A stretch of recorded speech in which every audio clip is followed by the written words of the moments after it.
It may take up to 5 weeks minimum to restore stable connection, according to the National Communications Authority (NCA) in a press release.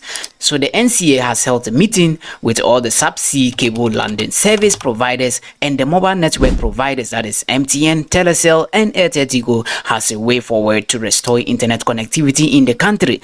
So the subsea providers have said that they have remotely identified the approximate locations of the damage and are ready to dispatch repair vessels to assess them. They have indicated an estimated time frame of a minimum of 5 weeks for full service restoration from the time the vessels are dispatched to the various locations, as stated by the NCA in a press release.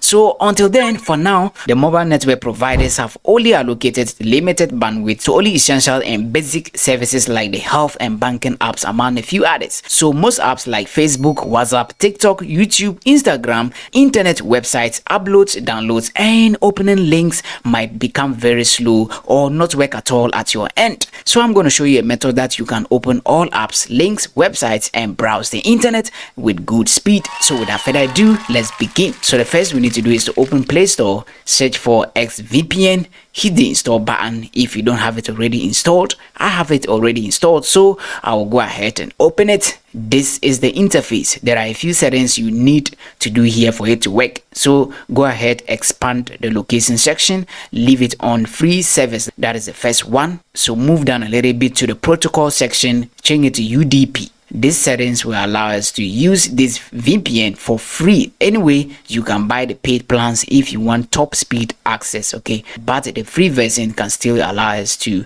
access all the apps mentioned above with good speed. So it is cool. You go. So tap on the power switch to connect. Once you are connected to the XVPN, you can then go ahead to open the apps, websites, and the links that were not working. So everything's worked pretty fine for you now. It works for Vodafone as well, but it works best for MTN. So you can get it for both Android and iOS. So another tip for it to work, especially when you are using Vodafone, is to switch to 3G if you are using 4G. Alright, so we are all hoping this issue is going to resolve within the 2 weeks indicated. If not, I'll be helping you with different tips to access the internet for now. So check back for more tips if this actually doesn't work for you. And remember, the best cybersecurity tips are your best friends for your online security. So if you value your personal information and security that much online, then watch this particular video. So let me know in the comments below if you have any questions, and smash that like button, subscribe, and I'll see you next time again, and goodbye.